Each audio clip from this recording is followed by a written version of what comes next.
रिया बस अभी नहीं। तुम मुझे पछतावा क्यों हो रहा है? कहीं कभी से बदला देते रहते हमने अपनी बहन के साथ ज्यादती करनी थी। क्यों बुरा लग रहा है मुझे उसके लिए? तुम्हें तो खुश होना चाहिए, आज हमने दुश्मन को शिकस्त दी। हमसे बदला लेने की ख्वाहिश में तुम लोग अपना ही नुकसान कर बैठे हो। ये असगर खान का घर है, यहाँ मेरी बहनों पे कोई हाथ नहीं उठाएगा।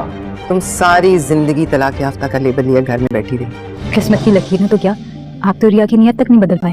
अब इसके लिए भी यही किस्मत चुनी है तुमने। क्या करें, मोहब्बत सच्ची ना हो तो इस सब चीजों का कोई फायदा नहीं होता। नहीं, आपने अपनी अना की तस्कीन के लिए सबका मजाक बना दिया है। हमने जो कुछ भी किया उसके भले के लिए किया। तुम्हारे साथ खेला जा रहा है। रिया प्लीज उठो, कबीर तुमसे बहुत मोहब्बत करता है, उसके पास जाओ प्लीज। क्या करना है कबीर? इसने क्या करना है? तलाक मांग रही है, देगा तलाक। प्लीज रिया, मुझसे तलाक मत लेना। भाई का हक। रिया अपनी आंखें खोलो, तुम्हारे साथ ठीक नहीं हो रहा। ड्रामा सीरियल मन मस्त मलंग की नेक्स्ट एपिसोड में आप लोग देखेंगे कि अस्मा किसी से कह रही होती है कि तुम दरगाह में आ जाना और मैं तुम्हें वहीं मिलूंगी। रिया भी ये बात सुन लेती है और इन दोनों के पीछे चली जाती है। जब अस्मा दरगाह पर पहुंचती है, पीछे रिया भी पहुंच जाती है। अस्मा जाकर एक फ़कीर के साथ बैठ जाती है और फ़कीर से हंसकर बातें करना जो है वो शुरू कर देती है।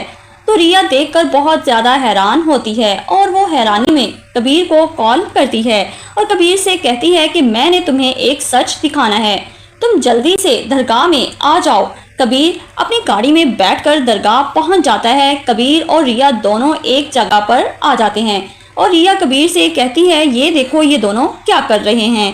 तो इस पर कबीर कहता है कि ये अस्मा किसके साथ है?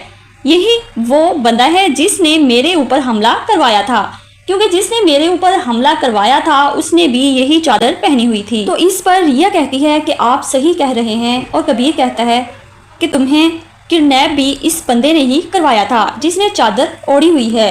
तो जल्दी से कबीर और रिया उसके पास जाते हैं। अस्मा वहाँ पर इन दोनों को देखकर बहुत ज़्यादा हैरान हो जाती है। कबीर जब उस फकीर से वो चादर हटाता है तो वो देखकर हैरान हो जाते हैं, क्योंकि वो और कोई नहीं, वो वाजिद होता है। रिया अपनी बहन को वाजिद के साथ देखकर बहुत ज़्यादा हैरान होती है। कबीर जो कि वाजिद के थप्पड़ मारता है और फिर सिकंदर को कॉल करता है दरगाह में आने के लिए।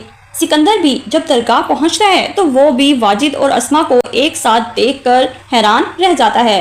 सिकंदर वाजिद को पुलिस के हवाले कर देता है और अस्मा को अपने साथ घर ले जाता है और घर जाकर उसको खूब मारता है और अस्मा से कहता है तुम मेरी बहन नहीं हो, तुम फसाद की जड़ हो।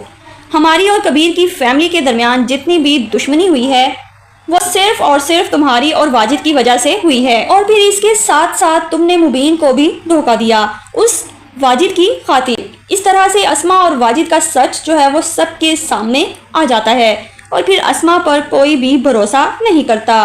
दूसरी तरफ रिया और कबीर जो हैं वो फिर से एक हो जाते हैं और सिकंदर रिया और कबीर का ही साथ देता है। ड्रामा सीरियल मन मस्त मलंग की नेक्स्ट एपिसोड बहुत ज़्यादा इंटरेस्टिंग होने वाली है।